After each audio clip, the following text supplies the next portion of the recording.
Alrighty, we are here with Bryce Wuori, co-founder and CEO of Pavewise. Really, really cool company in the construction and efficiency space, I'll call it, but also gives us an excuse to talk about asphalt, which we don't usually talk about on the podcast. Really excited to have you on. How you doing today, Bryce? Thanks for joining. Hey Max, thanks for having me. Yeah, asphalt's a little unique. Not a lot of people talk about it, but we drive on it every day, so it's something that is part of our life and stuff. But yeah, it's great to be here. I'm excited.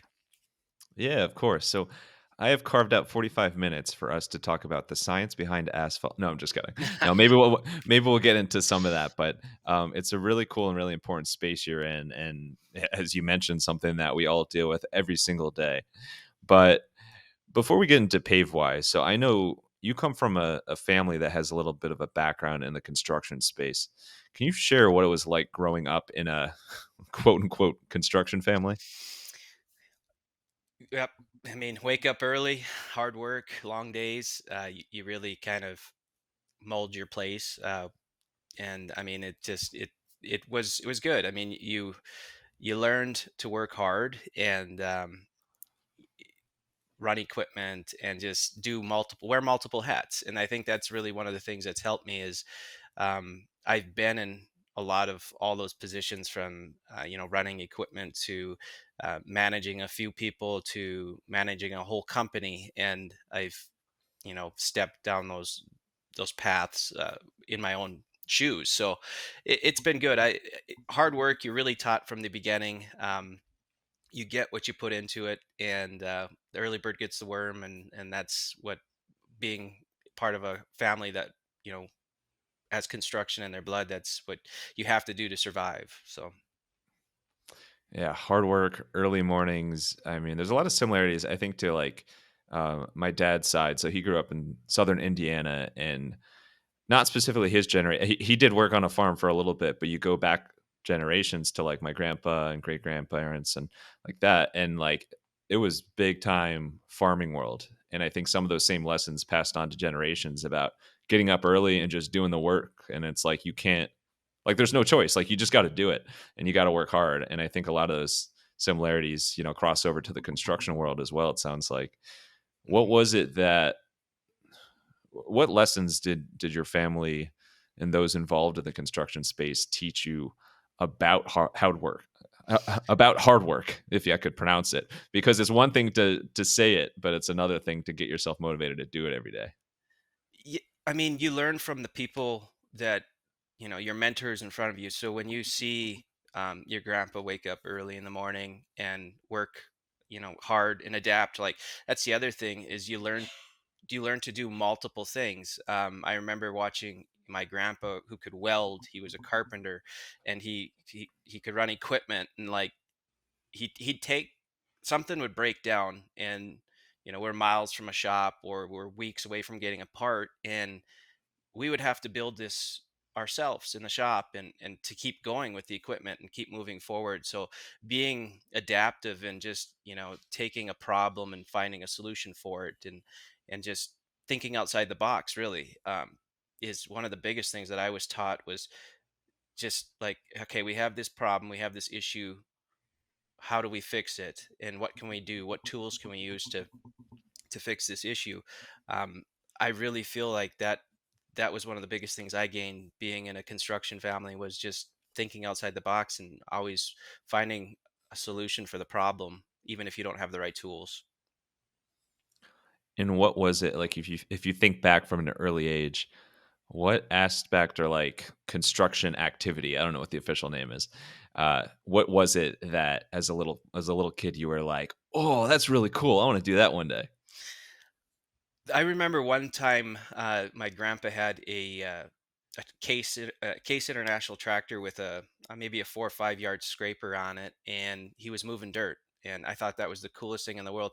Not only because it was, you know, every little kid loves construction and playing in the dirt, but um, there was a time where one of the hydraulic mounts to lift the actual scraper up and down broke, and he pulled it over and started grinding, fixing the weld on it as far as where the mount comes in, and did that all, right there. And within an hour, he was back up and running. And I just found it really, really neat that he was able to fix that broken piece and continue working. And as I kept getting older and seeing my dad do the same thing, pulling a truck in the shop and mounting tanks on it, and using like other parts from other vehicles and trucks to make this work. It was just always intriguing to me to think outside the box and like, how can we make this work? And there's multiple other instances too where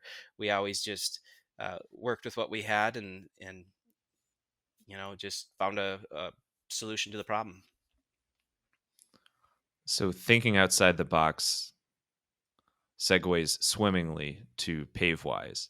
So let's get to Pavewise, your company, which is I know the term disruption and disruptors overused in the business space, especially the tech space, but it totally applies to what you're doing, because you think about an industry and construction activities that have been around for hundreds and hundreds of years, and you're taking an approach, using technology, using software that makes things so much more efficient, saves time, saves just stress and so many other negative things that come up, I'm sure.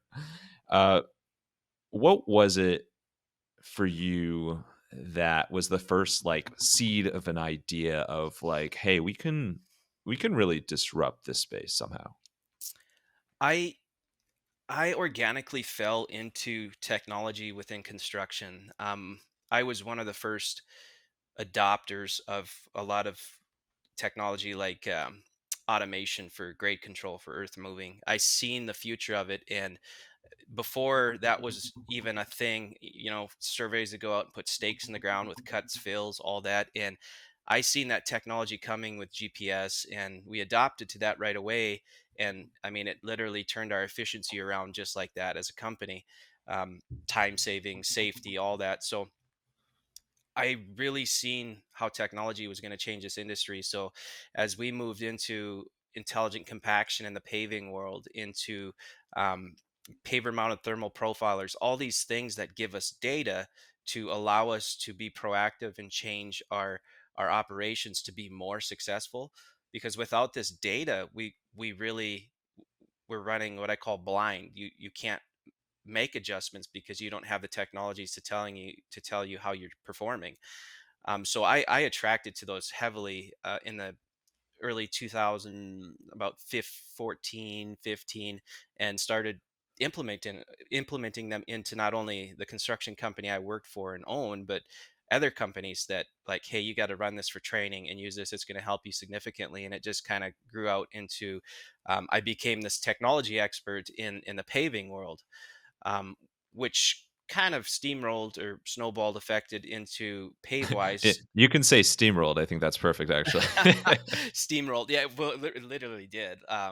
It because what it turned into is I created a consulting company. That's all we did was worked with taking technologies and in integrating them into construction operations to help them perform and make more money, be more efficient, produce higher quality roads. And that was ultimately where Pavewise was developed and created.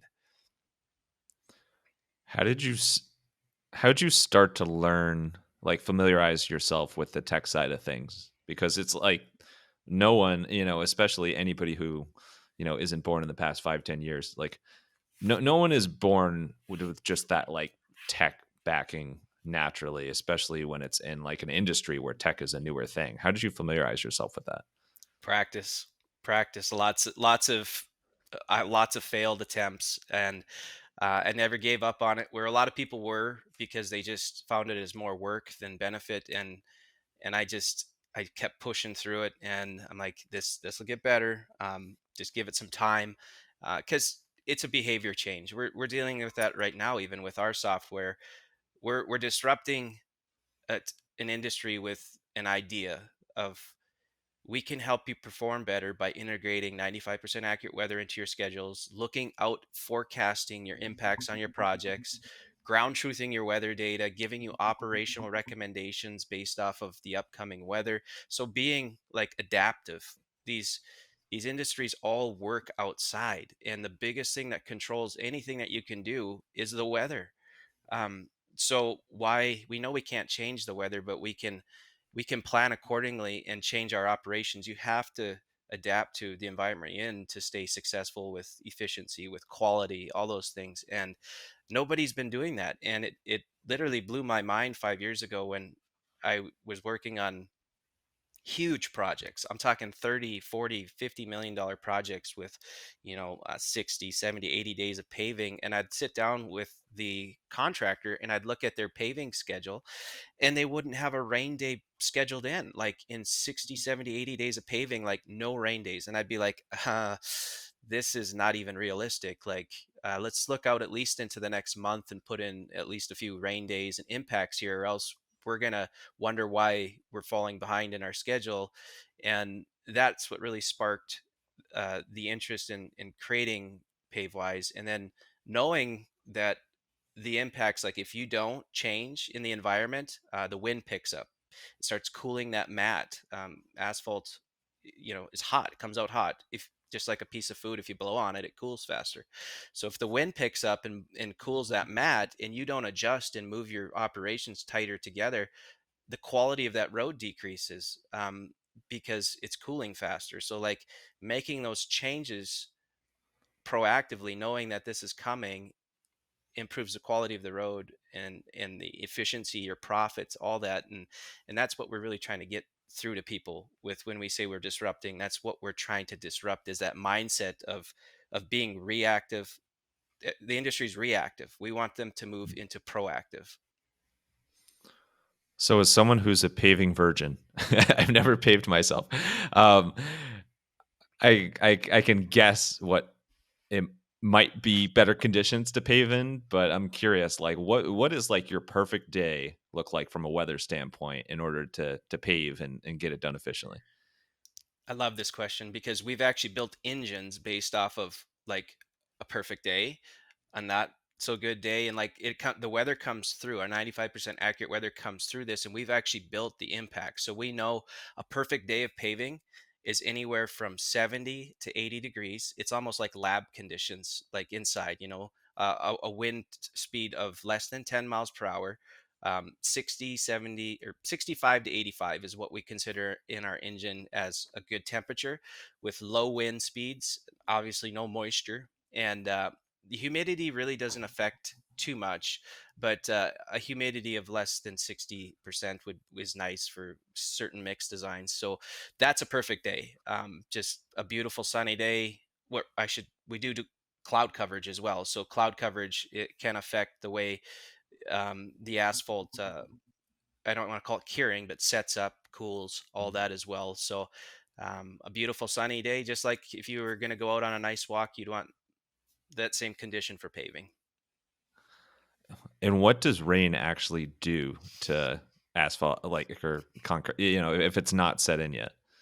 Yeah. So like asphalt is one of the most sensitive construction industries, because rain and oil do or water and oil don't mix. And the way that asphalt sets up, cure sets up, is it has oil bitumen in it. And what happens if you get water and bitumen together, it actually creates a disruption between that oil to cure set up, and can cause quality issues. The same with the heat process. If it's cooling way too fast, you need heat. You need that heat to kind of to get it to roll, to get the air voids out. And if it cools too fast and sets up, it gets hard, you can't roll those air voids out. And what that causes is low density. Low density equates to low quality, so that road is going to fail, or you're going to get deducted as a contractor, because they're paid based off of the performance density of that road. So it's a sensitive construction process, because everything affects it: wind, the moisture, the temperature. You can't pave unless it's 30, 35 degrees. And It gets more difficult to pave the colder it gets, and even hotter.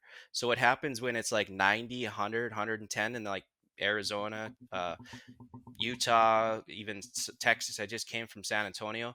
Is that material stays active because it's warm. It doesn't cool down very fast, so you can't allow traffic on it, and it can become tender, is what we call it. So that mix just doesn't set up real fast and everything. So you can actually start to damage it. Because of the timing on it. I've seen mix like for 2 days after it's been paved in like 110 degrees temperatures that hasn't set up yet just because it's so hot outside. Oh my god. By the way, you could have a whole second career as a meteorologist, like a a construction meteorologist. I think whenever you get tired of construction, you're born to be on the news as well. Well, that's what Pavewise really is a it's a foreman's best friend that is literally like their personal assistant meteorologist right in their hand.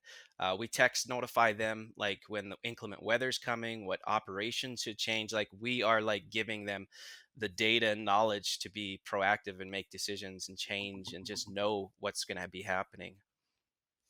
In your example of the different chemicals and the rain not mixing together, it takes me back to science class growing up. Like I think it's pretty common in school to for your science teacher to do like the a little a glass bottle, and then you put in like water and then oil and vinegar and like see how it all like doesn't exactly match up together. You can tell I don't have my PhD, but um, I in addition to weather, what in like the weather forecasting and weather tools that you showcase in your software, what other elements do you provide that you've heard feedback from foremen of like this is awesome, like thank you for creating this? The coolest thing that we created that it's really nice to hear that we can save about 1 to even 3 hours with some of the operational managers we've talked to is a tool. We call it PAT, Pavewise Assistant Tool. And it's actually an AI tool that we developed, and we just listened to our customers. There was some friction between they and it was mostly the older, less tech savvy generation where they would upload data or take a picture of something and they'd upload it, but they wouldn't take that data and put it in the right project folder and just kind of like manage the data and where it needs to go. So we created Pat, Pavewise Assistant tool that's built off of AI that is literally smart enough to, when it's uploaded, to put it in the right project, the right folder, and even text notify that project manager. Like it does it all at 93 to 95% confidence right now. We can scan documents and identify what that document, where it belongs, and it's just saving a whole bunch of time and busy work because I mean, even though it only takes a few minutes to take a file, put it in, it still takes time and these people are busy. So, but if you add that up across the whole day and you're getting emails, you're getting documents, test results, and all that, and taking pictures, we allow in our software, like if you take a picture of the paving operations to upload it, we like that because not only we get it's a proof of work, but we also can then timestamp certain conditions and like we've kind of turned into a little bit of what I call an insurance package for contractors as well. And that's happening naturally because the data we're collecting is proof of work. The weather impacts are proof of conditions, and we're even setting up what we call hyper local weather stations, which are certified weather stations that we put up on site to track the real time data. They self plunge rain gauges.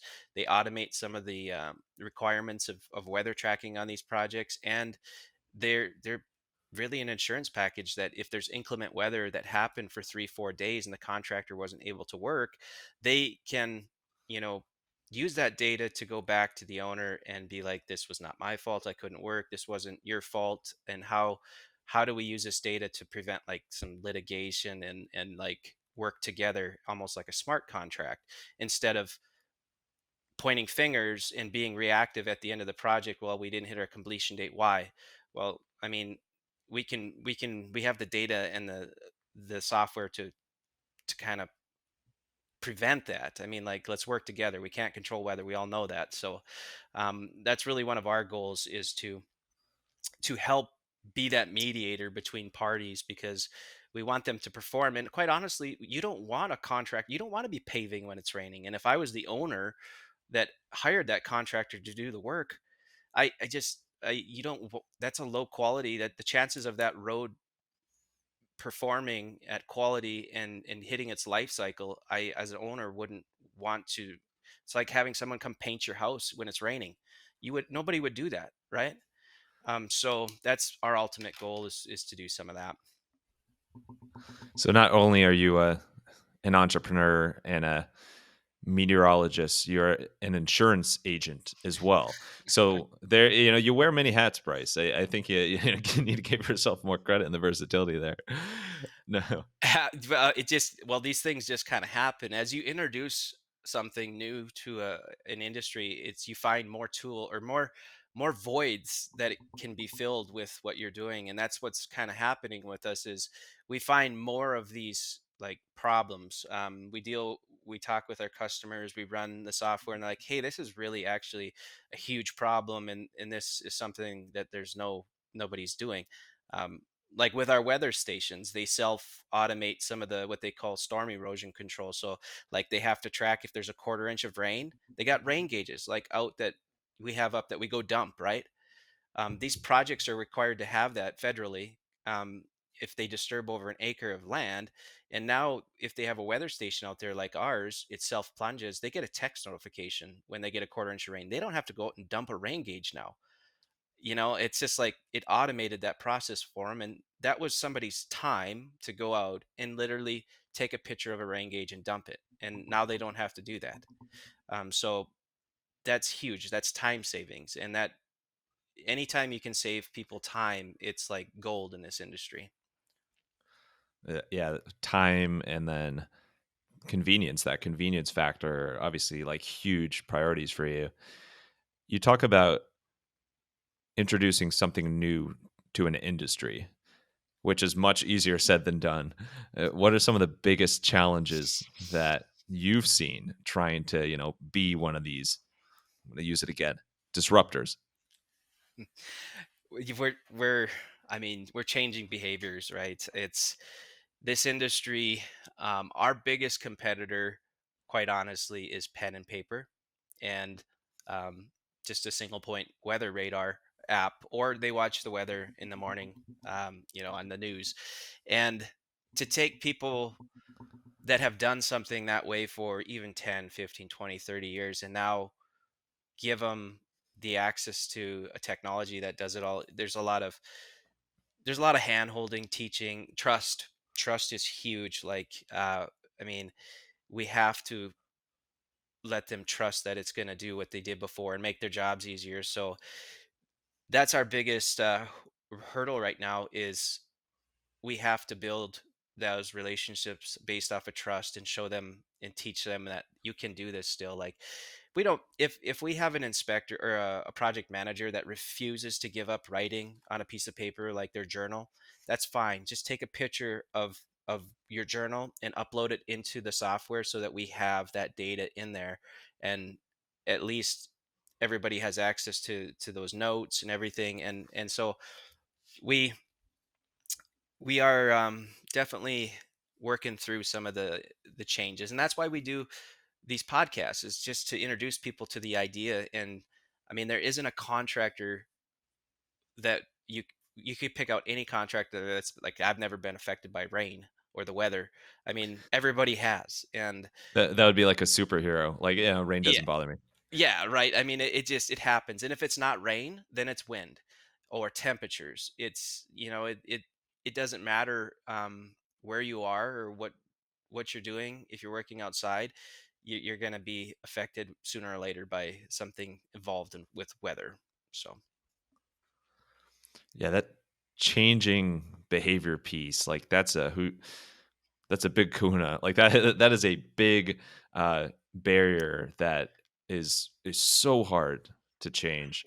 Um, eh, we just all see it in our daily lives. Like we all have our routines and habits, and like once we find something we like or we're used to, like why would we want to change? And it takes so much education, as you're talking about, to be kind of almost enlightened of hey, this is something that's better and it's going to save you a lot of time. And that, like, getting over the hurdle is that has to be so much constant effort for you, like, in the minds of your customers.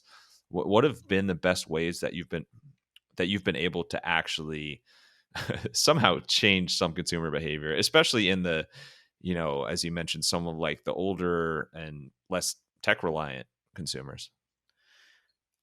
Finding a champion within a company, or somebody that really sees the potential of how this is could help the company be more efficient, and that person that really like gets excited about it helps significantly.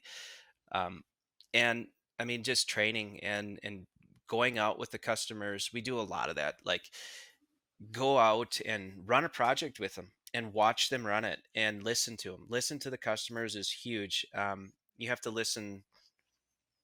You can't, there's always great ideas. Everybody has great ideas when they're running a software, like, you should do this, you should do that. But like, we listen more for like, this part, it's not, it's kind of clunky, and like, this would be really neat. And like, listening to them and watching them interact with it. um, the training aspect too, as far as, we do customer onboards where, I will literally go out with the customer, set up projects, work with them, and just interact and like build that relationship. And we don't, like, that's our one thing as a software company. We will not sell our software to somebody if it's not helping them improve in their efficiencies, or just help them be more profitable. So we often do like 30, 60 day trials, like, hey, let's run a project in it, just see if it works for you. If it doesn't, then we don't want to sell you something that's not going to help you. That's part of the problem with the construction industry, is they've been sold technologies that they got a bad taste in their mouth. Like, they maybe didn't get the right training, or they paid $50,000 for the software that was supposed to do all this stuff, and now they're like kind of hesitant to take on some of this technology. And we're trying to change that too. So Yeah, that integrity and just transparency is super important to have. I'm starting to think you're a good guy. I don't know why. well, I mean, I'm going to be completely honest. I absolutely love this industry. I've been in it for 17 years in asphalt paving and construction my whole life. So like, my number one goal is just to like help the industry succeed, because it it's a little scary right now with the amount of people that need this industry needs, not just asphalt paving, but construction. Like, there's 120,000 job posts a month looking for people in the blue collar construction. And we feel like there's a way to attract even the younger generation to construction with technology. I mean, we see it all the time. Uh, an engineer comes out of college or a technical degree with a construction tech, and all of a sudden, they've learned about technology in college, and they get handed a pen and paper and a journal, and they're like, all right, here you go, and here's your Excel spreadsheets. And they're like, this isn't cool, I got a phone that can do all this right here. Like, and that's where about 90% of our users are running it right on their phones. And because everybody has a phone, and especially this upcoming generation, like, I look at my 12-year-old son, and I mean, he does so much on his phone. He doesn't even text anymore. He just talks to it. And I'm like, this is the future of not just construction, but just, this is this is the way it's going to be, whether I like it or not. It is funny, isn't it? We've gone from talking on the phone to texting being this new thing to being so text reliant that nobody was doing phone calls at all, and now people are using their voice again for, Siri and everything else Yeah. on their phone. So we've come full circle. Yeah, I I So I found it funny, actually. This is kind of off topic, but I seen on, I think it's Facebook, where, back in the early 2000s, we all had our phones and we had to download like the ringtone that was really cool. And I haven't had my phone off of silent for like 8 years now, right? So I don't even know what my ringtone is anymore. But that's how things change with technology as well. Like, we all had to download that cool ringtone and play a song and stuff. And now my phone's been on silent for years. And I talk, yeah, you talk to text, and I mean, it's just, things keep evolving. and it's cool to see that. But construction's a little far behind right now. It is striking when you're in a public place and someone has an actual ringtone or like ringer go off. It's like alarming. It's kind of like it makes you take a step back, or like, whoa, what was that? Blast from the past there.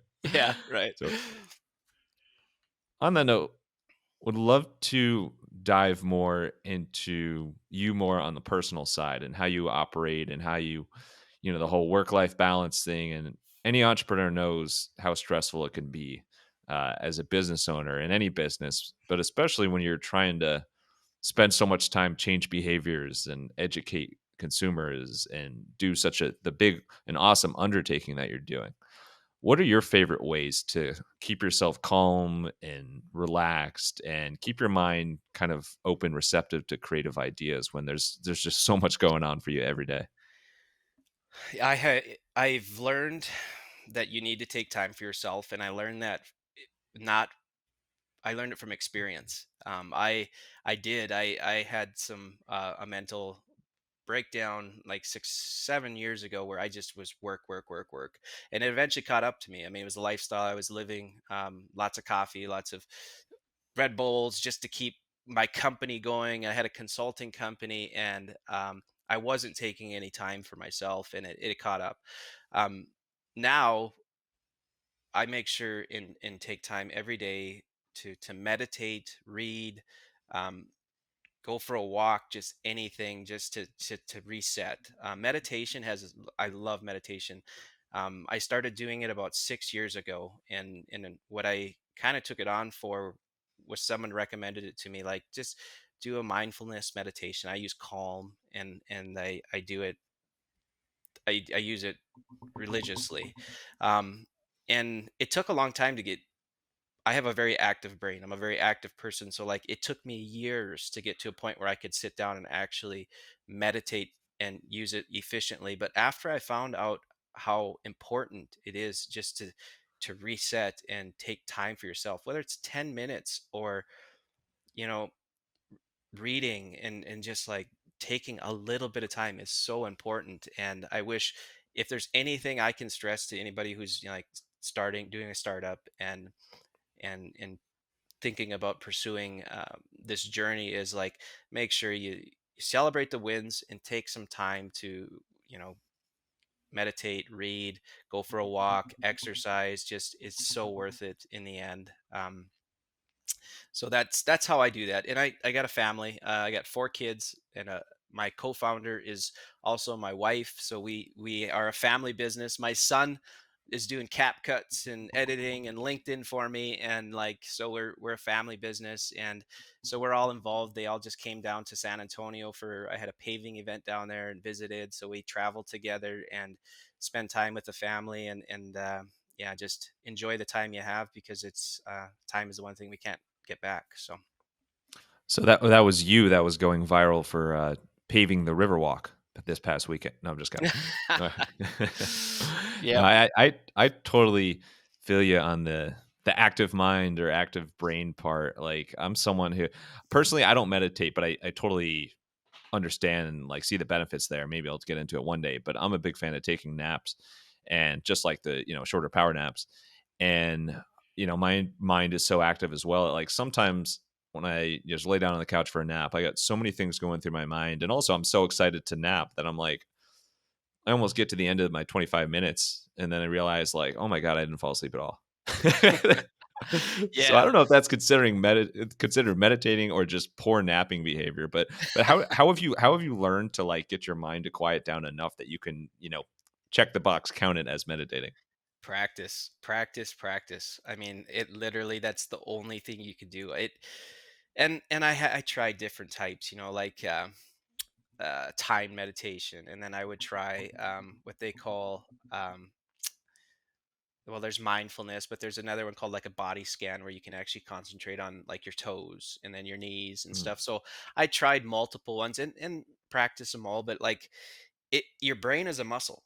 Like so the more you do something, the more it learns that like, all right, this is our time to just shut off and just relax, and breathing helps a lot, and concentrating on specific parts of your body. There's actually a meditation I do that is really unique, where you have the fluid in your spine that goes up to your brain, and you can literally concentrate hard enough that you feel like you're pushing your fluid, following it go up through your brain and down through your spinal cord, and it's so relaxing.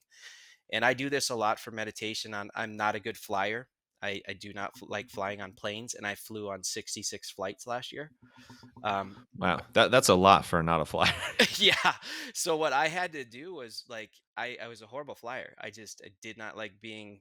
It's not the flying. I just didn't like being trapped in a plane, not being able to Yeah, get not out. not having that control. The Yeah. control, it was the control, and I found that out, and but I practice meditation, like visual meditation. I do that before public speaking or anything, where I literally see myself in the situation and how well it goes, and you can almost convince your mind that like it's going to be fine, it's going to be good. um and it's all about the positive energy and all that, and I'm a very humble, very positive person for the most part, and I just try to represent myself that way and teach people. Like I haven't always been this way. I haven't, and I'm so glad I have. But it's all from learning. I mean, I struggled with a lot of those things, and it. So I hope anybody can maybe, before it gets to that point, like, all right, I'm gonna try this. I'm gonna change my lifestyle here and do this. So I was trying to do the spinal fluid focus meditation as you were talking there, and I did not get anywhere close. So I think I need a little work there. So you'll need to show me your ways after. But that's really cool, unique approach there. And then speaking of positivity, you mentioned that like so often people forget to celebrate wins. What's your like these days? How do you and your team and family celebrate wins?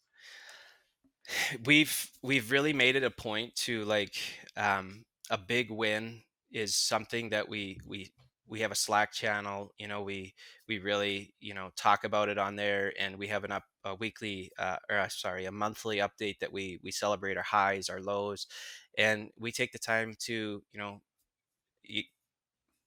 have a supper, dinner, celebrate it. Just take a little bit of time to be like, yes, this is awesome. Like really concentrate on it. Like even when it gets to a point like, oh, we got a new customer. It's sometimes like, oh, that's going to be more work, but like that's good, right? That's good. So like we have to, approach those differently and everything. But it really did. It got to a point in this, like being a startup and everything going on. Like it's so busy that like you do have to, there's so many negative like things pushing and everything, that like when you do get a positive, like grab it and hold on to it, because it's like a roller coaster. And you need those to keep pushing forward and be like, yes, like this is, sometimes I do a happy dance. I'm not gonna lie, I'll put on some music and I'll just, do a little happy dance, and my wife is I was going to probably, guess that. yeah, No, I mean, I was not going to guess that, but but no, you just, you got to celebrate it. You got to take them, their wins. now before we move on, you mentioned supper and dinner. What's your what's the difference between supper and dinner in your mind? I just gave myself away as being somebody from the Midwest, didn't I? So supper is just something that you do at home, like around 5 o'clock. Come to supper. Dinner is more formal, like 7 o'clock. That's kind of how we define it, and I really don't know why we even say the two, but like dinner has to be like after 7, more like maybe a restaurant, more formal, like a steak. Supper's just what you come home to at 5 o'clock and eat. So Appreciate the crash course there. I'm somebody who's from Ohio, so I'm from the Midwest, but I think North Dakota and Ohio are different, very different parts of the Midwest. So we didn't use supper growing up, but my on my dad's side, so like my grandparents in Indiana growing up, I'm sure that word was tossed around. So oh yeah, I just couldn't let that one go. But anyway, let's wrap up with some rapid fire Q&A. You ready for it? I'm ready. All right. So can you explain supper again? No, I'm just kidding. Um, what is your best bit of advice for anybody who wants to get into or start a family business?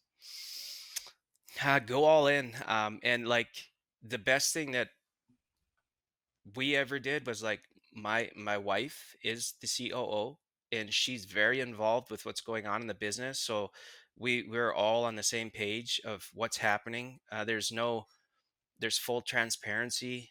Everybody's all in, and it helps just with the the stress, with everything, because we're all on the same team. We all know what's going on, and that's helped significantly. A lot of people are like, "Oh, I can never work with my significant other," and I love it. I we can talk business, we can talk about the kids, we can do all this stuff, and it's just kind of like this natural flow.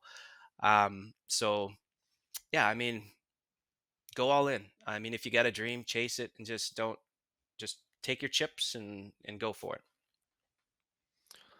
All right. Now, what is something about, daily life in North Dakota that people probably wouldn't expect? Oh, yeah, well, they're gonna expect it's cold in the winter. Everybody knows that.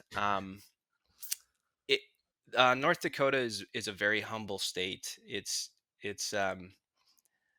you can't go anywhere. Like, I live in Bismarck, and there's somebody not willing to help you, and it's just we've built a community based off of, like, we got to help each other. It's cold, and we all live in this environment, and so, like, it's like the whole idea of, like, the four-way stop where you all, like, four of cars in North Dakota meet at the same one, and they all just like, all right, you go, no, you go, no, you go. It's like it's true that's the way it is here, and it's great because it's such a humble community, and we live here for a reason, because we want to, not because of the winters, and the short, 2-week summer, but because of the people and the environment and the way of living. So Well, that's great. It actually gives you an excuse. If you're ever late for something, you could just say, "Oh yeah, we were at the four-way stop, and that took up half the day." yeah. Yeah. No, I'm not kidding. Like, if you honk your horn in North Dakota, you usually apologize as you drive by. So that Oh, I'm yeah. I'm all for that. I like want to ban car horn. No, there's a point for safety when it's necessary, but like here in like the greater New York area, it's way too often. It's like Mhm. deafening. On the North Dakota note, for anybody who hasn't been to North Dakota before, what is like a must visit place? My favorite place is the North Dakota Badlands. Medora, they have a musical. I'm a avid bow hunter and outdoors person, so, like, that is my place to go. I, like, hike 5 miles into the Badlands, and there's, like, it's so peaceful. There's no noise, as far as, like, you can't hear vehicles, you can't hear anything except nature. And they got some cool trails. They got the Little Missouri and the musical. So, like, go to Medora, go to the Badlands. I've been all over, and it's one of my favorite places still. It's so peaceful and beautiful. Yeah, I've never been, but I've seen pictures, and it literally looks like something from another planet or like a movie or something. Like it's just out of this world. So definitely, we gotta start working on like a national park tour or something, because there's just so many beautiful places I'd love to go to Yeah. that haven't, and bad places, bad lands even. All right, what is the best way to stay cool if you're working near hot asphalt on a really really hot day in Arizona, for example? It's kind of seems counterintuitive, but putting on long sleeves and covering yourself is the best way to do that. And staying hydrated. I mean, we even send out. We got some safety things in our software that we're working on, where, like, if there's dehydration issues and stuff, like staying hydrated and taking shifts. Like, we a lot of those hot days, we're literally driving along with a vehicle where people can just come in and take a break, hydrate, just, keep moving forward, because it is that asphalt's 300 degrees, 320 degrees. So on a 110-degree day with high humidity, and then the asphalt right behind you is 300, it's cooking. So, like, it's hot. So yeah, I mean, staying covered though, because, like, the sun too, being out in the environment, make sure you wear hat, long sleeves, and all that, and gloves, like, is very important, because if you touch it, it's hot, it'll burn you. So Yeah, well, that's an awesome tip, and that explains it. Like I've seen workers, whether it's construction or landscaping, like you see people that are layered up, and I get it for the protection standpoint, but also like it's not the worst thing in the world if you sweat and cool yourself down. hmm So yeah. that's an awesome tip. And then one last asphalt question for you to come full circle. What is the strangest reaction you've ever got from somebody outside the construction space when you told them that you're an asphalt expert? Oh, the weirdest reaction I've got. Boy, I'm not too sure. I mean, a lot of people don't even know like the difference between concrete and asphalt. Yeah, So, that definitely wouldn't be me. Um, no, actually, yes, yeah, real quick, actually, what is what's the quick definition of the that? the big difference, asphalt is rock with bitumen sand. Bitumen is the oil; it's oil based, where concrete is actually produced from keeled through limestone cement, Portland cement, and yeah, so they're like cousins, but completely different. Asphalt is flexible pavement; it moves, cracks, Mm, it adjusts with the ground. Concrete is rigid; it does not, so it cracks and breaks. So that's the biggest difference. One's okay. flexible, one's rigid. Yeah. I knew all those things. I was just checking to make sure you really know your stuff, so that's why I asked. Yeah, I'm an advocate for concrete too. We have concrete companies. I love concrete. They both have their places. And so like I'm all for putting the right thing in the right place instead of trying to push something that doesn't belong there. Well, Bryce, thank you so much for dealing with my questions as an outsider to the asphalt and even concrete space. Thank you so much for coming on. This has been an absolute blast. Just love everything you're doing with Pavewise and beyond. Where is the best place for people to learn more about Pavewise, as well as if they want to connect with you online at all? We're pretty active on LinkedIn. We have a website, www.pavewisepro.com, and you can check us out there, connect. We allow demos, get a demo account. But yeah, we're really active on LinkedIn. We have social media, Facebook. We also have we have Twitter, X, and all that. So yeah, just we do training on there. We talk about asphalt, like construction projects, why these things are doing, why you see this as you drive through a project. So we're really trying to help people understand how important roads are and how important it is that we keep building good roads with technology. So huge advocates for the industry. And it's just wonderful what you're doing. And last thing, final thought, stage is yours. It could be a quote or words to live by. You could do your happy dance, whatever you want. Send us home here. um, let's see. I My favorite quote, honestly, is "No better. Do the best you can until you know better, then do better." That's really what we're trying to do is give people the knowledge to do better, be better, work smarter, not harder. And we see a lot of that in this industry where people are just thrown into positions and they're not really told what they're supposed to be doing. They're just kind of thrown to the dogs. And we want to see people excel and give them the opportunity to do that with knowledge and training and our software. Bring on the bongos.